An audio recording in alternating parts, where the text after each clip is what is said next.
this would be question number 11. Yan. Ayan, question number 11. So, ito. Kailangan nating malaman kung ano ba yung given natin. So, sabi, the sum of the first 13 terms. So, dun pa lang, alam na natin, that should be S13. Ang S13 natin daw ay 676. And then, yung common difference natin, alam natin na this is 6. So, ang tinatanong sa atin, what is the first term? Okay?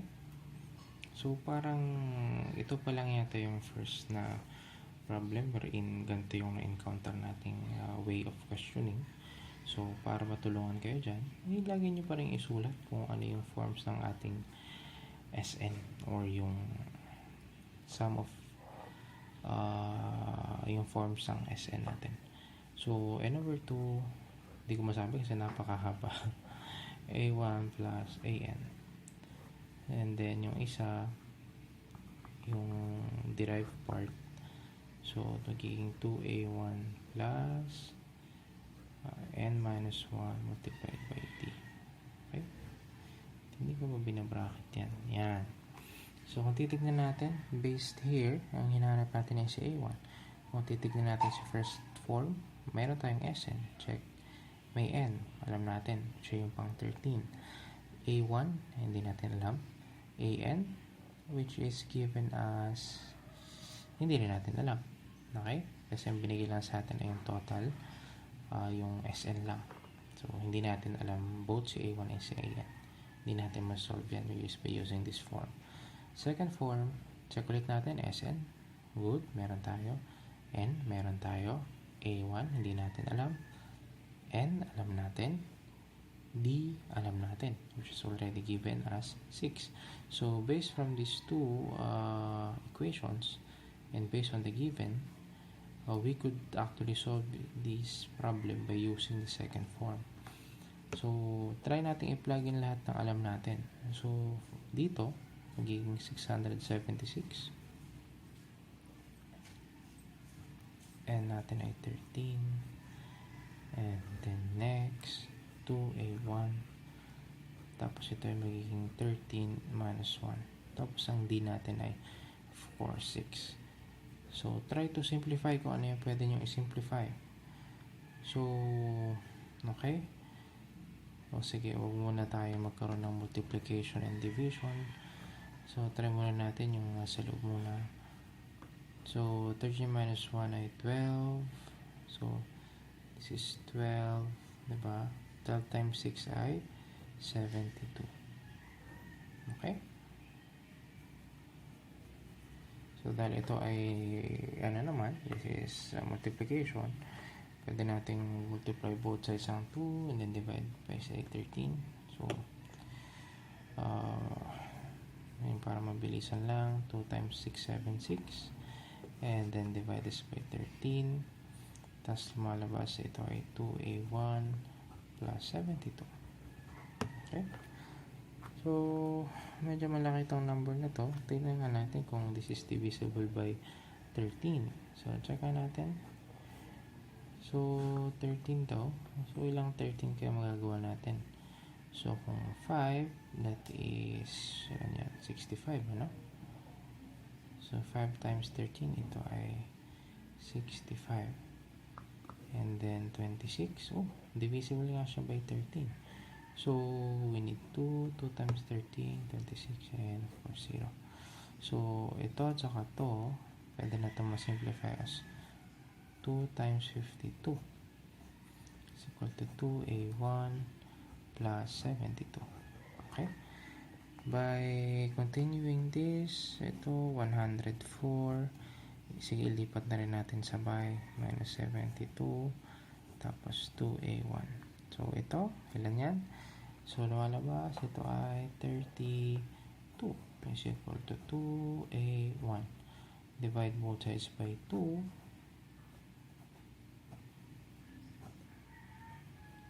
Lumalabas. A1 is equal to 16. Okay?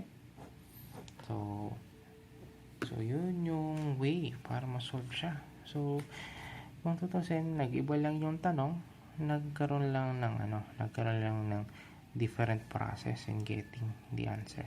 Iba lang yung natanong na unknown, si A1. Usually, ang kinukuha natin si SN, di ba?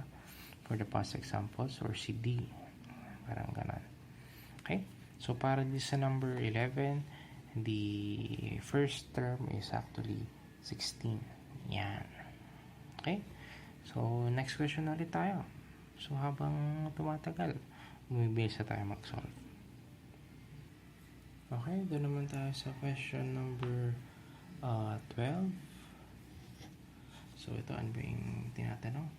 So, ano daw yung sum of the first 8 terms if the sequence is given by an is equal to 3n minus 9. Okay? So, binigyan tayo ng equation ng arithmetic sequence. Pero nito. Yan. So, ang tinatanong naman sa atin, ano daw yung sum of the first 8 terms. Okay?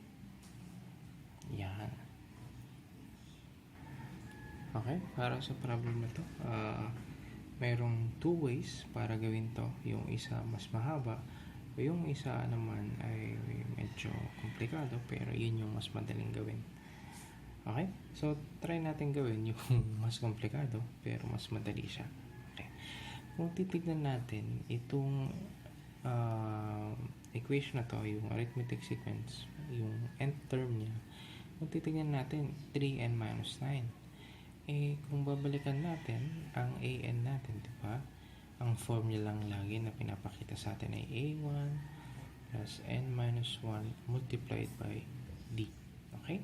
So, para mas madali sana natin ito magawa, para mas madali natin makuha yung Sn, yung sum of finite arithmetic sequence, mas madali kung ma-identify na natin si A1, ma-identify na natin yung D, and kung ano pa yung N. Okay? Pero, based on this one, ito, parang sinimplify niya para maging ganito. So, what we want to do now is try nating i-manipulate to para maging kamukha niya to.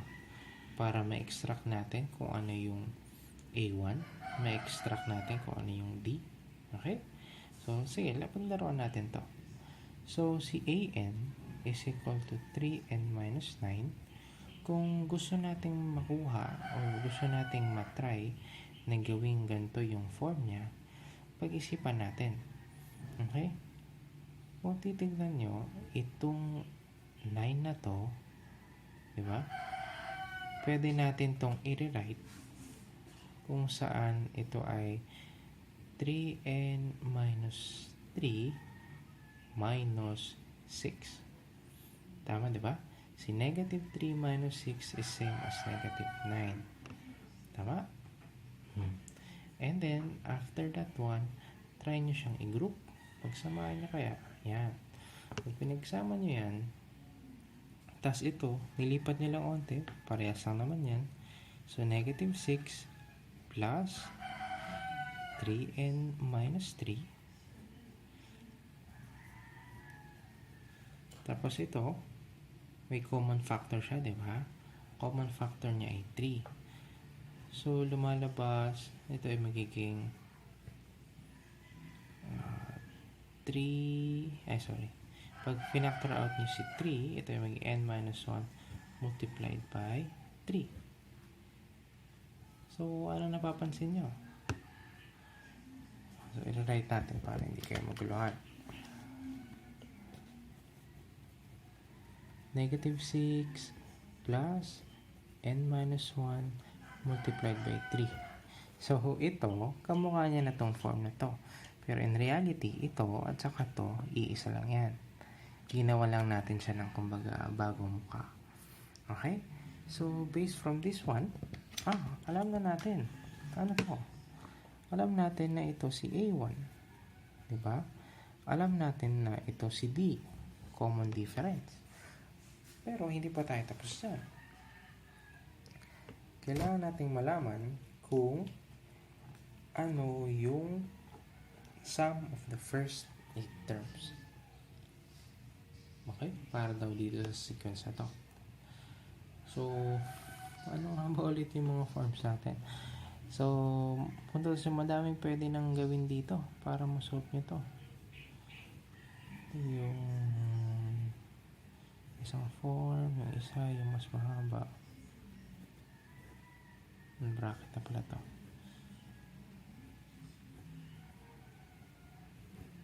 N-1 tapos multiplied by D. Okay? Yan yung mga 2 different forms natin. So, ang tanong, ano kayo pinakamagandang gawin? So, pinakamagandang gawin din, dahil meron naman na tayong A1, at meron na rin tayong D, pwede na natin gamitin yung second form. So, ilang terms daw? Dahil interested lang naman tayo hanggang sa 8 terms ng equation na yun, pwede na natin gamitin yung mga yan. So, 8 divided by 2, tapos 2 times negative 6. Okay? Tapos plus, ano yung ating n? 8 minus 1. Tapos ang d natin ay 3. Tama? Simplify natin, ito ay 4. Ito ay negative 12.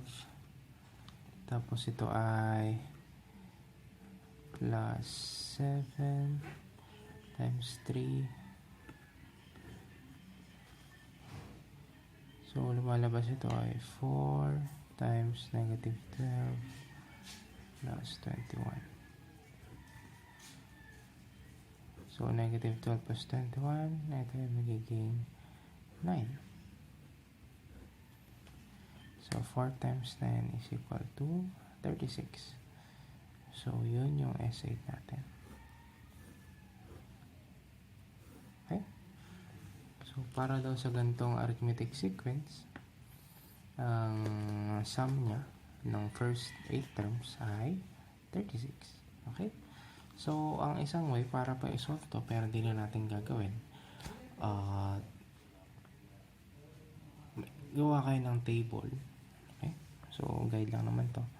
Gawa kayo ng table, tapos ilista nyo yung n nyo kapag n is equal to 1, 2 hanggang 8. Plug in siya dyan. So, whatever yung lalabas, for instance, ito, 1, ilagay natin dyan. So, 3 minus 9, lalabas, negative 6. Diba? So, kung titignan niya, si negative 6, pareho nga siya na yun din yung A1 natin, diba? So, ayan, nasa inyo kung paano siya isosolve. Pwede rin ganitong approach, pero mas mahaba lang siya, mas matagal. Okay?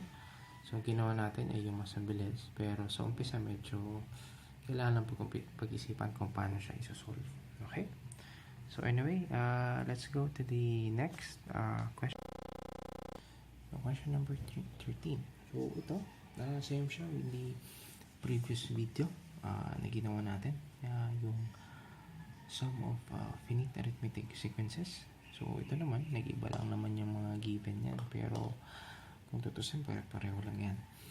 Dito lang naman, naging stack na siya ng soap boxes. So, hindi in-specify kung ano yung last row. Okay, kung ilan yung nasa last row. Or ilan yung sa last row. But, dito pa lang, pwede na natin i-assume na yung dun sa last row niya ay iisa na lang yung nakalagay na box. Okay? Yan. So, illustrate nyo ulit. So, ito naman, dahil box siya, gawin natin box. Kunwari, box yan. Box. So, sabi, yung first stock ng box. Okay? So, meron daw tayong 10 boxes. And then, sa next. Okay, next. Okay, so, sorry sa napaka gandang drawing. Okay, pinanganak tayong artist. So, ito 8 and so on. So, ang gusto natin, yung last row natin, malamang, there should be a 1. Okay? So, hindi naman sinespecify. So, anyway, dahil dyan, diba, alam nyo na kung anong gagawin nyo dito. A1 to, A2 yan. ito si AN. Hindi nga lang natin alam kung pang ilan siya. Pero ang tinatanong dito, what is the total value? Okay? So, balikan na natin. SN natin, yung dalawang forms natin. Lagi nyo lang isusulat para ito'y matandaan nyo, no? Tapos yung isa naman ay number 2, tapos ito ay 2A1 plus N minus 1 multiplied by D. Palagi ko talaga nakakalimutan yan. So, kung titignan natin, kung yung first form, N, di natin alam. Kasi, hindi natin alam kung pang ilan yung row na magiging 1 siya. So, wag na to agad. Hindi naman. Ang A1 natin, yan. Alam natin si A1, si AN, alam natin. However, hindi natin alam si N. So, ang tanong, paano natin malalaman si N? Okay? So, pero try ulit natin itong pangalawang equation. N, hindi natin alam. N, hindi rin natin alam. So, paano kaya to? So, ang pinakamagandang gawin, naibalikan nyo yung arithmetic sequences nyo. So, kung nahirapan kayong tignan yan, may isang approach yan. Balikan nga natin si AN. Ano bang kailangan mo dyan? A1 plus N minus 1 multiplied by D. So, dito kasi mukhang magiging komplikado pa. Magiging quadratic equation pa to kung tutusin. So, mag-work na lang tayo with this one na lang. So, para makuha daw natin kung pang ilang N ba itong one box na to, yung nasa pinakatuktok. But if you work with this one, okay? Kung titignan natin, given natin, meron to, check. A1 natin, check. N natin, hindi natin alam. However, hindi natin alam si D. Pero sabi nga natin, si D, napakadali lang kunin. Kuha lang kayo ng difference ng dalawang magkasunod na rows. So, si A2 minus A1. Okay? So, si A2 saka si A1. So, ito si 9 at saka si 10. So, lumalabas ito ay negative 1. Okay? So, substitute na lang natin siya. So, ang AN natin, alam natin na ito ay 1. Tama ba? 1. Tapos ang A1 natin ay 10. Ang N natin, di natin alam. And ang D natin ay negative 1. Okay? By transposition, 1 minus 10. Tapos ito ay multiply nyo na. Pwede naman. Or kahit huwag na lang muna. Wala namang kaso yun. So, ito magiging negative 9. Negative 1 multiplied by N minus 1. So, divide natin both sides by negative 1. Divide natin both sides by negative 1. Ito ay magiging 9. Tapos ito ay magiging N minus 1. So, transpose natin si 1. Lalabas na this is N is equal to 9 plus 1. Therefore, N natin ay 10.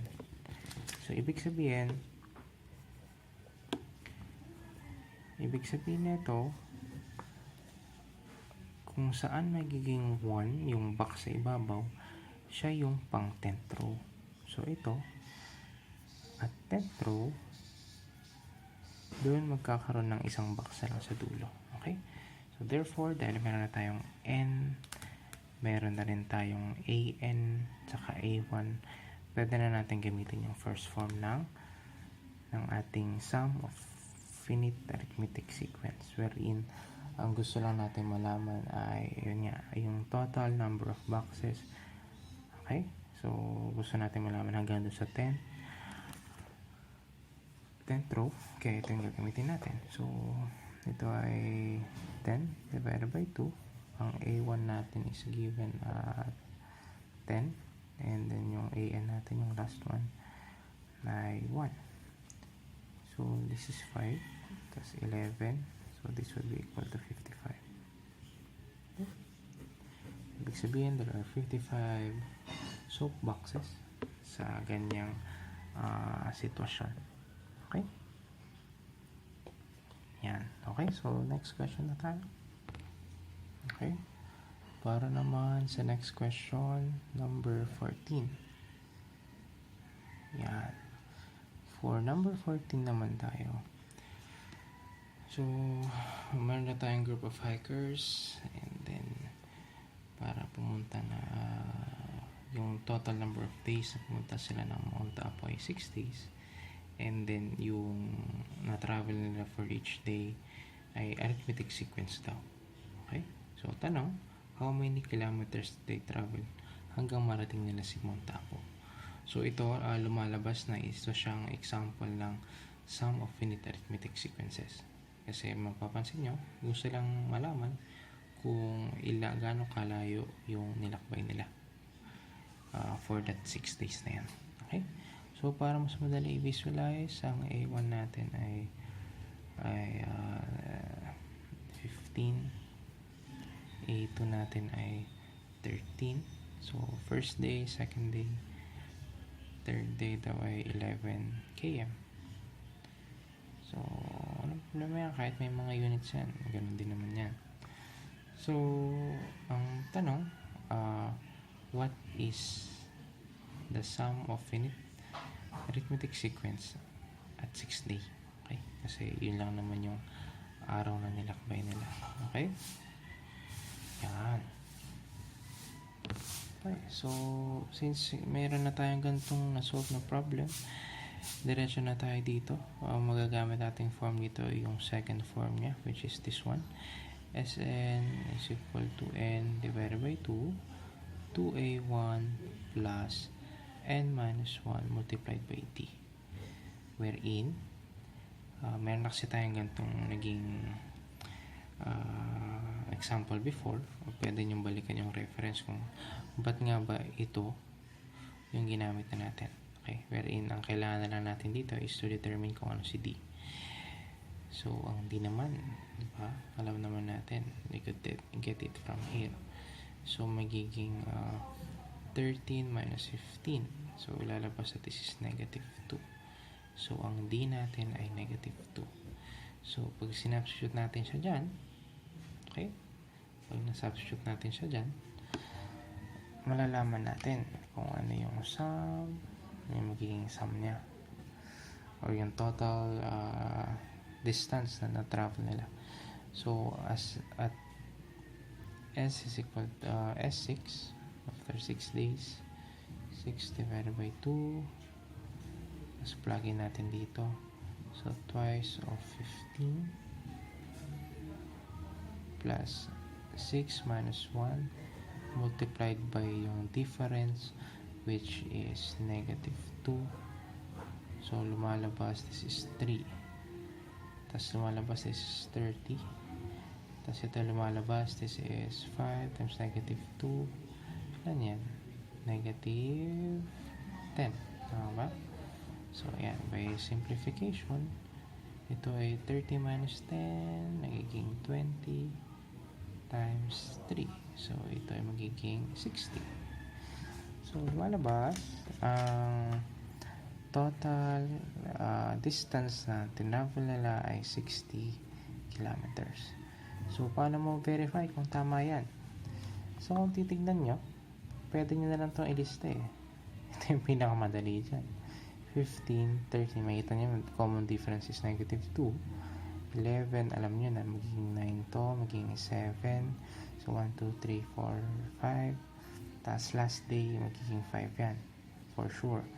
So, pag in-add nyo yan lahat, is 8, 9, 18, plus 7, 25, plus 5, 30.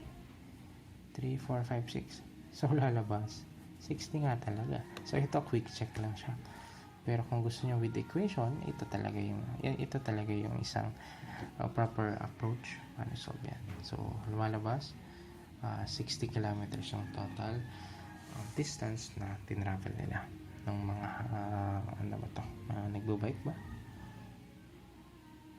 Ayan, mga hikers. Kala ko mga nagbo-bike. So, ganyan kahaba yung nilakad nila. Okay? Okay, next question. Okay, so this is the last question para sa video na ito. So, 15. So, Ito naman, para siyang same dun sa naging previous example natin dun sa first videos natin. Yun naman, yung kay Ray. So, nagsisave siya ng money for the headset. Pero ngayon naman, save siya para makaipon siya ng 350 pesos. Okay? So, ito, same process pa din. How would you help yourself para dito? So, sa first day daw, nag-save daw siya ng 8 pesos. Okay? And then, for each succeeding day, nag-a-add daw siya ng one more than what he saved the previous day. So, ni-reward lang yan kung tutusin. Komplikado lang yung gustong sabihin. Pero ang gusto lang sabihin niya, kada araw, nagdadagdag ka lang ng piso. Okay? So, parang ganun din yung style ni Ray. So, ito magiging 9, 8, 3, magiging 10, and so on. Okay? So, ang kailangan na nating malaman dito ay ilang araw niya daw may ipon yung 350 pesos. So, at what AN it should not be AN. Dito naman, combination na siya ng sum of finite arithmetic sequence at saka yung arithmetic sequence natin. Okay? So, ang kailangan nating alamin dito, ano ba si 350 pesos? So, that is the total savings, diba? So, dun sa previous video natin, ganun din yung ginawa natin. Ibig sabihin, si 350 pesos is the total savings, or ito yung sum of finite arithmetic sequence natin. Okay? Dito ba parang ito yung nilagay mo sa alkansya everyday, tapos kailan may ipon tong 350 pesos. Okay? Ito yung total or yung sum of ipon mo. Okay? Kung itatranslate natin, i-relate natin dun sa sum of finite arithmetic sequence, ito siya. Okay? Yan. Pero ang problema natin, ilang araw para maabot niya si 350. Alam lang natin, may ipon niya si 350, pero sa anong araw niya may ipon? Or sa pang ilang araw. Okay? So, sinet na natin si SN is equal to 350.